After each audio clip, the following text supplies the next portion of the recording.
100 বছর আগে যারা ছিল ওরা আজকে নাই, আবার আজকে যারা আছি 100 বছর পরে তারা থাকবো না। এটাই চির সত্য। এই জন্যই আমাদের নবীজি বয়সকে নিয়ে আলোচনা করছেন, এত দরদ দিয়ে উম্মতকে বুঝাইছেন, উম্মত বয়স কিন্তু ছোট, উম্মত বয়স কিন্তু ছোট। সত্য এটাই, যুবকদের বৃদ্ধ পর্যন্ত পৌঁছবে এটার কোনো গ্যারান্টি নাই। এই জন্যই ফেরেশতারা আল্লাহকে প্রশ্ন করছিলেন, আল্লাহ এত কেন সংখ্যা বানাইলেন, দুনিয়াতে জাগা তো নিবে না? আল্লাহ বলছে, জাআলতু লাহুমুল মাউতা, আসার সিরিয়াল রাখছি, যাওয়ার কোনো সিরিয়াল রাখি নাই। আসবে আর যাবে, জাগার অভাব হবে না। তো ফেরেশতাদের প্রশ্ন ছিল, ওরা তো মৌতের চিন্তায় দুনিয়ায় বাস করতে পারবে না, মজা পাবে না, সারাদিন স্বামীও ঝুমতে থাকবে, স্ত্রী জিজ্ঞাসা করবে কেন ঝুমতেছ, সামনে মৌত। স্ত্রীও ঝুমতে থাকবে, স্বামী বলবে কেন ঝুমতেছ, বলবে সামনে মৌত।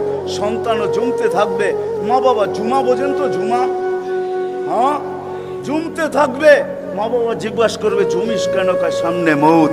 বড় ঝুমতে থাকবে, ছোট জিজ্ঞাসা করবে ঝুমো কেন, সামনে মৌত।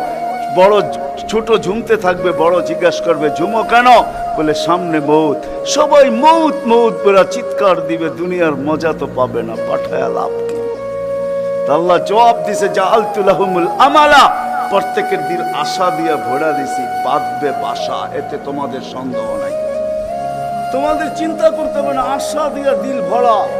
যদিও যুবক তুমি যৌবনের আশা নিয়ে বেঁচে আসো যে আমি বৃদ্ধ পর্যন্ত পৌঁছবো, না না না না না না, বেশি দূর যেতে হবে না, মাদায়ার রাস্তা যাও, ঢাকা থেকে চিটাগাং পর্যন্ত জিজ্ঞাসা করো এই রাস্তাকে, যে এই পর্যন্ত তুমি কতজন যুবকের জান নিছ, যারা ঘোড়ার উপরে বসা ছিল, ঘোড়ার উপরে। ঘোড়া চিনো কি? ঘোড়া চিনেন? আগের জোড়ায় ঘাস খাইতো, এখনকার গোড়ায় পেট্রোল খায়, পেট্রোল। এটা গোড়াই, এটা ডিজিটাল গোড়া, আর ওটা অ্যানালগ গোড়া ছিল। ওটা গোস্ত মাংসের বানানো গোড়া, আর এটা লোহা লক্করের বানানো গোড়া। জিজ্ঞাসা করো রাস্তাকে, এই পর্যন্ত কত যুবককে তুমি ঘোড়ায় বসা অবস্থায় নিছো? সে কিন্তু ঘোড়াই বসা ছিল, ঠিক না? কি অ্যাক্সিডেন্ট হয় না, হয় না? হ্যাঁ, রাস্তাকে জিজ্ঞাসা করো আর কতদিন নিবা, আর কতগুলা নিবা? তো রাস্তা জবাব দিবে, যতদিন থাকবো অতদিন নিতেই থাকবো, অতদিন নিতেই থাকবো। বিদা আসার সিরিয়াল আছে, যাওয়ার কোনো সিরিয়াল নাই। এই জন্যই নবীজি বড় দয়া দিয়ে আমাদেরকে বুঝাইছেন, চোখে পানি নিয়ে উম্মতকে বুঝাইছেন। হায় হায় হায়, মনে উঠলো, এই জন্য বলতেছি জিবরিল আর মিকাইল আলাইহিস সালাম, কারণ আল্লাহ রসুল যেদিন ভূমিষ্ঠ হন, যেদিন জন্ম নেন, যেদিন দুনিয়াতে পা রাখেন, তো মিকাইল আলাইহিস সালামকে আল্লাহ বডিগার্ড হিসাবে নির্ধারণ করেন যে তুমি আমার বন্ধুর বডিগার্ড। কাহিনী মনে উঠলো, এই জন্য বলতেছি, যখন হালিমা সাদিয়ার কাছে ছিল, 5-6 বছরের বাচ্চা বাহিরে শিশুদের সাথে খেলতেছিল, ইহুদিদের এক আলেমদের জমাত যাইতেছিল, হঠাৎ চোখ পড়ছে, দেখা চিরা ফেলছে।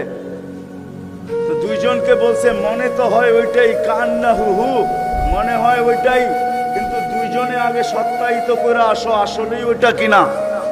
তো দুইজন আইসা আল্লাহ রসুলকে উল্টায় পাল্টায় দেখছে, দেখা যায় বলছে, আল্লাহি ইন্নাহু হু, এটাই ওইটা, এটাই ওইটা যাকে আমরা তালাশ করতেছি। বলছে, তোমরা যদি স্বীকৃতি দাও এটাই ওইটা। বড় দক্ষ লোক আইসা দেখছে, পিঠের কাপড় উঠায় দেখছে, উল্টায় দেখছে, পাল্টায় দেখছে, যে বলছে স্বীকৃতি দিছে এটাই ওইটা। তো বলছে, দুইজনকে নির্ধারণ করো, যে কতল করে দেখ। কেননা নবী আমাদের ভিতর থেকে আসে নাই, আমরা অক্ষেপায় ছিলাম, কেননা আমরা নবীর বংশধর, নবীর সন্তান, আমরা বনি ইসরাইল, আমাদের ভিতর থেকে আসবে, আমরা অপেক্ষায় ছিলাম, আসে নাই। এই ছোট অবস্থায় কতল করো। যখন দুইজন আগে বাড়ছে, তো মিকাইল আলাইহিস সালাম উপরে উঠে নিয়ে গেছেন, গায়েব করে ফেলছেন। 1% ওদের সন্দেহ ছিল। যখন নিয়ে গেছেন, তো চিৎকার দিয়ে সবাই বলতেছে, ওয়াল্লাহি ওয়াল্লাহি ইন্নাহু হু ওয়ালাকিন কুতিবা ফি কিতাবিনা লা তাকদির, এইটাই উনি, আমাদের কিতাবে এটাও লেখা আছে, তোমরা হত্যা করতে চাইলেও পারবে না। তো মিকাইল আলাইহিস সালাম জন্মলগ্ন থেকে যেদিন আল্লাহ রসুল প্রাপ্ত বয়স্ক হয়েছেন ওদিন আল্লাহ জিবরিল আলাইহিস সালামকে অ্যাড করছেন যে জিবরিল তুমি ডান দিকে থাকবে, মিকাইল বাম দিকে থাকবে, তোমরা দুইজন আমার বন্ধুর বডিগার্ড, দুইজন হেফাজত করবে আমার বন্ধুকে।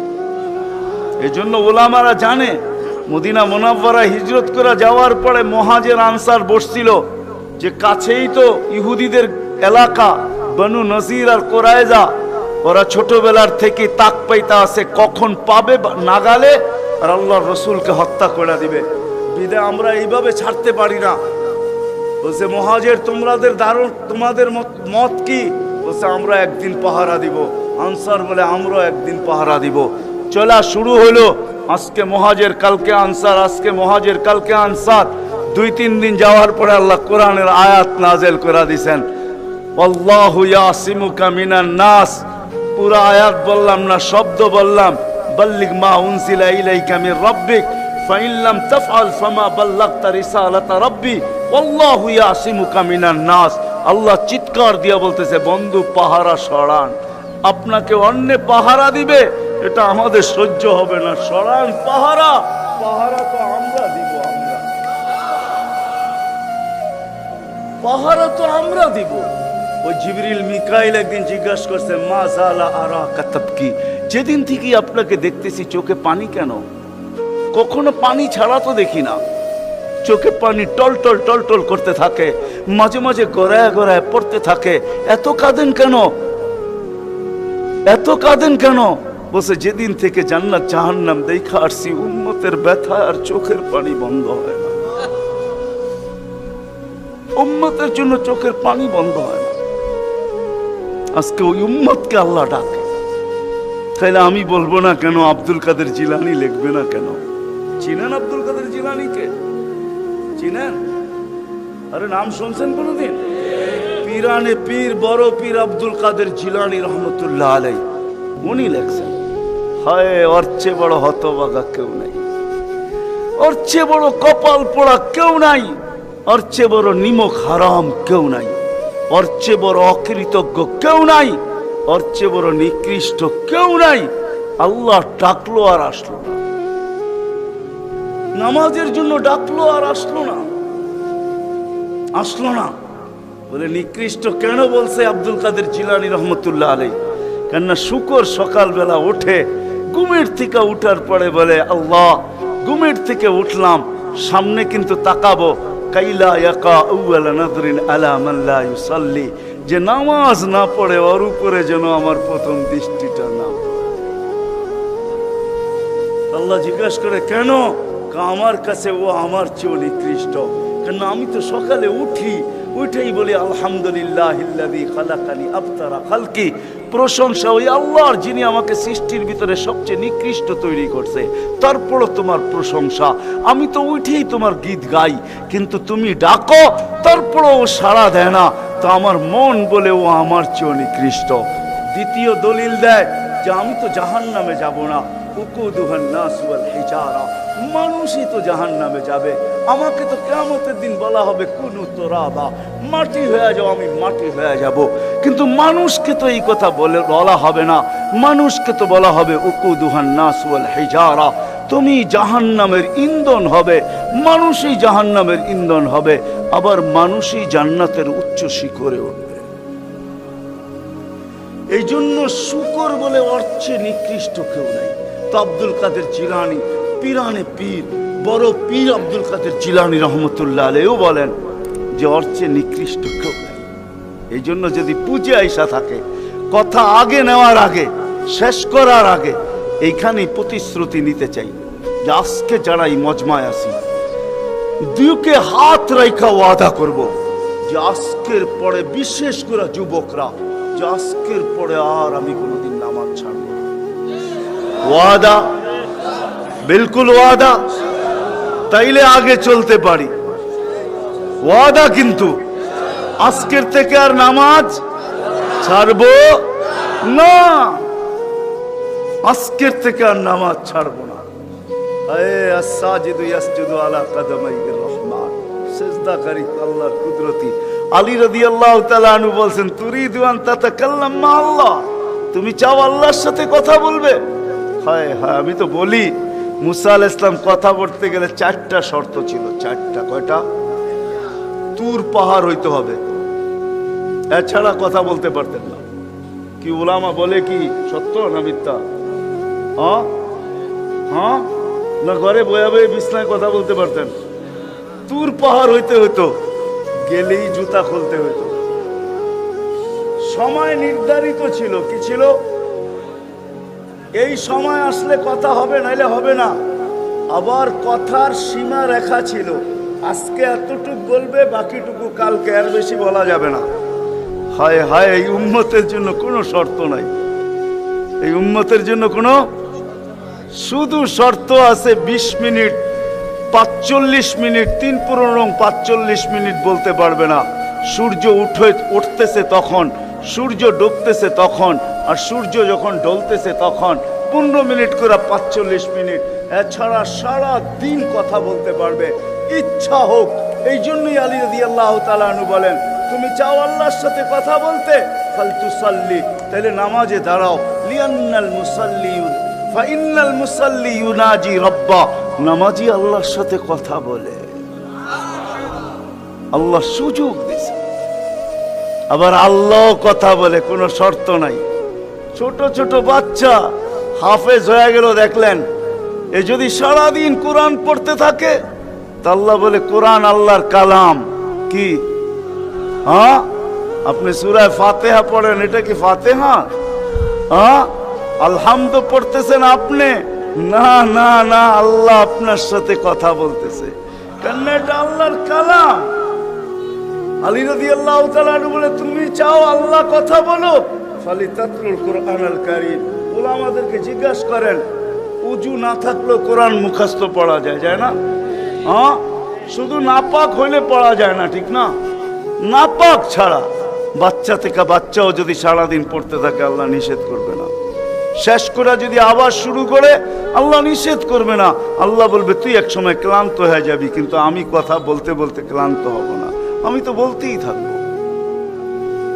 বিদায় মেরে দোস্ত, আজকের থেকে নামাজ ছাড়বো না, পাক্কা ওয়াদা। যুবকরা কি বলে? যুবকরা সবচেয়ে বেশি আমার যুবকদেরকে দরকার। যুবকরা যদি নামাজি হয়ে যায়, চলো মনে উঠলো বলেই দিই, তুমি জানো না যুবক সেজদায় কি রাখা আছে? যুবক যখন সেজদায় যায় সুবহান রাব্বিয়াল আলা বলে, আলা সুবহান রাব্বিয়াল আলা, আল্লাহ উপর থেকে চিৎকার দিয়া বলে, সাব্বাহতানি সাব্বাহতুক, তুই আমাকে পবিত্র বললি আর তুই অপবিত্র থাকবি, এটা হইতে পারে না। তুইও পবিত্র, গুনাহ মাফ।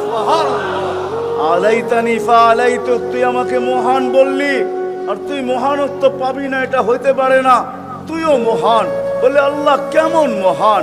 বলে, তোর জন্য আরশের নিচে গ্যালারি এখনই ঠিক করতেছি, তোকে আরশের নিচে আমি ছায়া দিব, কয়েকটা গ্যালারি দিব তোকে। হ্যাঁ, সুপার ডিলাক্স গ্যালারি, যেখানে তুমি বসবে, যা চাবে তা পাবে, খাইতে থাকবে আর হিসাব কিতাব দেখতে থাকবে। আল্লাহকে যদি বলি, আল্লাহ এই গ্যালারি কেন দাঁড় করাবেন? আল্লাহ যেন আমাকে বলতে চায়, কয় হিসাব কিতাব দর্শক না হইলে খেলতেও ভালো লাগে না, আবার দর্শক না হইলে খেলতেও ভালো লাগে না, আর দর্শক ছাড়া খেলাও জমে না। আল্লাহ বলে, তোকেদেরকে দর্শক বানাবো, কেন? হিসাব কিতাবও তো একটা খেলা, ঠিক না? কি বলেন? হ্যাঁ, খেলাই হবে হিসাব কিতাবের।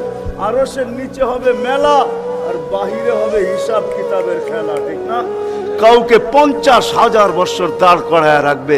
ইয়াউমা তুবলা সারাইর, সমস্ত গোপন তথ্যগুলা যেগুলা দুনিয়াতে আমরা লুকায়িত রাখছি, কেউ জানে না, সব আল্লাহ ওইখান থেকে উদ্ঘাটন করে নিয়ে আসবে আর সামনে ছড়ায় দিবে, আর হিসাব কিতাব নিতে থাকবে। 50,000 বছর দাঁড় করায় রাখবে। লা ইয়াজাল কদম আবদিন, পাও হেলাইতে দিবে না। আল্লাহ বলছে, দুনিয়ায় বহুত ছুটছ, দুনিয়ায় বহুত ঘুরছ, দুনিয়ায় বহুত করছ, আমি কিচ্ছু বলি নাই, শুধু তাকায়া ছিলাম। নাজিরুন কাইফা তা'মালুন, তুমি কি করো আমি দেখতেছিলাম, তুমি বলতেছিলাম আমি শুনতেছিলাম। কুলতু ফাসামি'তু, আমি শুধু শুনছি, তুমি করতেছিলে আমার বিরুদ্ধে। ফাতাহাম্মালতু, আমি সহ্য করতেছিলাম, কিছুই বলি নাই। আজকে দেখাবো তোমাকে গ্যালারি রাখবে তোমার জন্য যুবক, গ্যালারি। এত মর্যাদা। জমিনে চলবে তুমি, তারেক হাদিস নিয়ে নাও। জমিনে চলবে, আল্লাহ তোমাকে দেখায় দেখায় উপর থেকে বলবে লাউলা ইয়া শাবাব, ও যুবক তুই যদি জমিনে না থাকতি, লাউলা শাবাবা খুশা, ওই যুবক যদি জমিনে না থাকতো, যারা আল্লাহর ভয়ে নিজেকে লজ্জাপতির মতো গুটায় নিছে। আজান শুনতে দেরি, মসজিদের দিকে দৌড়াইতে দেরি হয় না, আল্লাহর হুকুম সামনে আসতে দেরি, পুরা করতে দেরি করে না, নবীর তরিকার বিরুদ্ধাচারণ করে না। এইখানে একজন যুবকও পাওয়া যাবে না। চুল তো প্রতি মাসে কাটে, প্রতি মাসে না কাটক 2 মাস অন্তর কাটে, 2 মাস অন্তর না কাটক 3 মাস অন্তর কাটে, 3 মাস অন্তর না কাটক 6 মাস অন্তর কাটে, 6 মাস না কাটক 2 ঈদে তো কাটেই কাটে। কিন্তু একজনও যুবক এখানে পাওয়া যাবে না যে সেলুনে যায় বলছে যে এই 12ই রবিউল আউয়াল আসতেছে। একজন যুবকও পাওয়া যাবে না। হয় আমি কোনো মতবাদের কথা বলতেছি না, একজন যুবক পাওয়া যাবে না যে সেলুনে যায় বলবে, নবগঞ্জ বাজারে যায় বলবে, বা মাদায়ায় যায় বলবে, বা কুমিল্লা বলবে, বা যেই কোনো সেলুনে যায় বলবে যে তোমার এখানে চুল কাটার বড় ডিজাইন আছে, সমস্ত ডিজাইন আজকে সরাও, আজকে আমি আসছি, আমাকে আমার নবীর তরিকা মতে চুল কাটা দাও। একজন যুবক এখানে পাওয়া যাবে না। যেই যুবক জীবনে বলছে যে আমাকে নবীর তরিকা মতো আজকে চুল কাটা দাও, আজকে কোন স্টাইল না, মুহাম্মদুর রাসূলুল্লাহর স্টাইল। যদি বলে তুমি এই স্টাইলে চুল কাটবে কেন, বলছে চুল কাটা দিয়ে জান্নাতে যেতে। হ্যাঁ হ্যাঁ সত্য এটাই, হাদিসে আছে মান তামাসসাকা বিসুন্নতি ইনদা ফাসাদি উম্মতি। তামাসসাক বুঝেন? আগে গ্রামগঞ্জে ছিল শাখো, শাখো চিনেন? কয়টা বাঁশ দিয়ে বানাইতো? একটা বাঁশ দিয়ে, ঠিক না? আর উপরে বান্ধা দিত আরেকটা বাঁশ, ঠিক না? দুর্বল মানুষগুলো ওটা দৌড়া দৌড়া পার হইতো, ঠিক না? আর শহরের মানুষ আসলে আগের থেকে পাও কাঁপা শুরু হইতো, কেন হয়তো পার হওয়ায় অভ্যস্ত না, ঠিক না? কি বলেন? 6 জনে মিলা পার করতো, ঠিক না? উপরের বাঁশটা কেন বাঁধা হয়েছে? এই জন্য বাঁধা হয়েছে যে যদিও সাকর থেকে পাও পিছলায় চলে যায়, তাহলে তুমি যেন বাঁশটা ধরে লটকায়া থাকতে পারো, দূরের থেকে কেউ দেখা এসা ছুঁইটা তোমাকে ওইখান থেকে উঠাইতে পারে, পানির ভিতরে তুমি না পড়ো। আল্লাহর রাসূল বলে একটা সময় আসবে, কোন উম্মত যদি আমার একটা সুন্নত ধরে এরকম লটকায়, তো আল্লাহর রাসূল বলে তাকে 1 শহীদের না 100 শহীদের সওয়াব দেওয়া হবে। জান্নাতে যাওয়ার জন্য 1 শহীদের সওয়াবই যথেষ্ট, এইখানে 100 দেওয়া হবে। এই জন্যই হাদিসের শব্দ আসছে মান তামাসসাকা বিসুন্নতি, যে আমার একটা সুন্নত ধরে লটকায়া থাকবে। যুবক যদি ভাবে যে কোন সুন্নতই তো আদায় করতে পারতেছি না, না পরিবেশের জন্য পারতেছি, না দুনিয়ার জন্য পারতেছি, কোনোভাবেই পারা সম্ভব না, আমিও জানি পারা সম্ভব না, সবগুলোর উপরে আমল করা যাবে না। যুবক যদি বলে যে আমি আমার চুল কাটাকে সুন্নত বানায় নিলাম, নবীর এই সুন্নত ধরে আমি আটকায় থাকবো, লটকায় থাকবো, যখনই সেলুনে যাব ওকে বলবো সমস্ত ডিজাইন সরা, আমার নবীর ডিজাইন আমাকে কাটা দে, আমার বিশ্বাস চুল কাটা দিয়ে সে জান্নাতে যাবে। চুল কাটা দিয়া একজনও পাওয়া যাবে না, আরেকটা বললেও পাওয়া যাবে না। এই পুরা গ্রাম না, পুরা চান্দিনা থানায় উপজেলার ভিতর থেকে কোনো নববধূ পাওয়া যাবে না। পাওয়া যাবে চান্দিনার গ্রামে গ্রামে এখন বিউটি পার্লার আছে না নাই? ঘরে ঘরে বিউটি পার্লার আছে, অনলাইনে সব বিউটি পার্লার চলে, অনলাইনে এসে সেই জায়গায় যায়। কোনো নববধূ পাওয়া যাবে না যে বিউটি পার্লারে যায় বলছে তোমাদের সমস্ত সাজ রাখো, আজকে আমার প্রথম রাত্র, প্রথম দর্শন, প্রথম জীবনের রাত্র, এটা আর জীবনে কোনোদিন ফিরে আসবে না, আজকে আমার বাসর রাত্রে হবে, আজকে আমি সাজতে আসছি, কিন্তু তোমাদের ডিজাইনে না, আমাকে ফাতেমার ডিজাইনে সাজায় দাও, বাকি অন্য দিন আসবো, তোমরা তোমাদের ডিজাইন মতো আমাকে সাজায় দাও, কিন্তু আজকে প্রথম রাত্র আমি ফাতেমার ডিজাইনে সাজতে চাই। একজন নববধূ পাওয়া যাবে না। কি বলেন? চলে তো যাব, আমি কথা শেষ জায়গায় চলে আসছি। চলে তো যাব। 100 বছর আগে যারা ছিল ওরা আজকে নাই, 100 বছর আমরা পরে আমরা থাকবো না। জীবনটা বড় ছোট। আল্লাহর রসুল বড় দয়া দিয়ে আমাদেরকে বুঝাইতে চেষ্টা করছেন, উম্মত হেলায় হারায় না, ওই জীবনটাকে হেলায় হারায় দিও না, ওটাকে গ্রহণযোগ্যতা পর্যন্ত পৌঁছাও, গ্রহণযোগ্যতা পর্যন্ত পৌঁছাও। কিয়ামতের দিন আমি যেন তোমাদেরকে নিয়ে গৌরব করতে পারি। জিজ্ঞাসা করেন, হাদিসে আছে, আল্লাহর রসুল আমাদের কাছে দরখাস্ত রাখছে, এরকম হয়ে আইসো যে আমি কিয়ামতের দিন তোমাদেরকে নিয়ে গৌরব করতে পারি। এরকম নিয়ে আইসো না যে আমি কিয়ামতের দিন তোমাদের বিরুদ্ধে চলে যাই। আমি যদি বিরুদ্ধে চলে যাই তো আল্লাহও চলে যাবে। আমি দুনিয়ার বাস্তব হায়াত, কোরআনের আয়াত দেখাইতেছি। এইখানে হাজি পাওয়া যাবে 2-4 জন, বেশিও পাওয়া যাবে। কি হজ করছেন আপনি? হজ করছেন? আলেম ওলামাও পাওয়া যাবে, হাজি পাওয়া যাবে না? পাওয়া যাবে না? হজ করছেন? উমরায় গেছেন? নাহলে উমরায় যাওয়া পাওয়া যাবে। মদিনা মুনাব্বারা যাওয়ার পরে রওজা একটা আয়াত লেখা আছে, রওজার উপরে কোরআনের আয়াত, ফাইন জাউকা, বন্ধু আপনার কাছে যদি আমাদের উম্মত আসে, ওয়াস্তাগফিরাল্লাহ, আর আল্লাহর কাছে যদি মাপ চায়, ওয়াস্তাগফারা লাহুমুর রাসূল, আর আপনি যদি একটু ইশারা করে দেন, লাওয়াজাদুল্লাহ তাওয়াবার রহিমা, তো আমি আল্লাহ মাফ করে দিব, দ্বিধা করব না। কত দুনিয়াতে যে রসুল যার কাছে যে মাপ চাওয়ার পরে আল্লাহ গ্যারান্টি দিতেছেন, আয়াতটা লেখা আছে রওজার উপরে। বিশ্বাস না হলে বাড়িতে যায় যুবকদেরকে বলতেছি, সার্চ দিও রসুলের রওজা, দেখবে এই আয়াতটা এখনো লেখা আছে ওইখানে। ফাইন জাউকা ওয়াস্তাগফিরাল্লাহ ওয়াস্তাগফারা লাহুমুর রাসূল লাওয়াজাদুল্লাহ তাওয়াবার রহিমা। দুনিয়াতে আল্লাহর রসুল হক করে দিলে আল্লাহ মাফ করে দিবে। তো আল্লাহর রসুল বলছে, দুনিয়ার জীবনটাকে এরকম নিয়ে আইসো না, আমি যেন গৌরব করতে পারি, এরকমই নিয়ে আইসো। এরকম নিয়ে আইসো না যে কিয়ামতের দিন আমি তোমাদের বিরুদ্ধে চলে যাই। আমি যদি বিরুদ্ধে চলে যাই আর কেউ তোমাদের পক্ষে থাকবে না। এই জন্যই কোরআনে আরেক আয়াত আমাদেরকে চিৎকার দিয়া বুঝাইতে চাইতেছেন, রব্বি ইন্না কওমি ইত্তাখাযু হাযাল কুরআনা মাহজুরা। ও আল্লাহ, উম্মতকে চোখের পানি ঝরায়া ঝরায়া বুঝাইছি। আমি যে চান্দিনার মানুষকে কেমনে বুঝাবো আমি বুঝাইতে পারতেছি না। কেমনে বুঝাইলে আপনারা বুঝবেন? যে রসুল দুনিয়ার থেকে যখন বিদায় নিতেছে, তো জিবরিল আলাইহিস সালাম কাঁদতে কাঁদতে আসছেন। আমি হাদিসকে শর্ট করতেছি। আল্লাহ রসুল জিজ্ঞাসা করতেছে, আতাবকিয়া জিবরিল, আপনি কাঁদেন কেন? বলে আজকেই শেষ দিন, আর কোনোদিন ওহী আনার জন্য যাওয়া হবে না।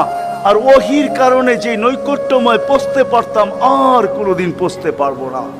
আজকেই আমার শেষ, চাকরি শেষ, আমি এলপিআরে চলে যাব। ওই নৈকট্যময় জায়গায় যাওয়া হবে না। আর কিয়ামত পর্যন্ত কোনো নবী আসবে না। বিদায় কোনো নবীর দুয়ারে আমার আশা আর হবে না। আজকেই শেষ বিদায়। এলপিআরে যাইতে চলছি। 16,313 জন রসুলের কাছে আমার আনাগোনা ছিল। এই জন্য আমার চোখের পানি। তারপরে জিবরিল প্রশ্ন করছে, ওয়াতাবকি আনতা, আপনি কেন কাঁদেন?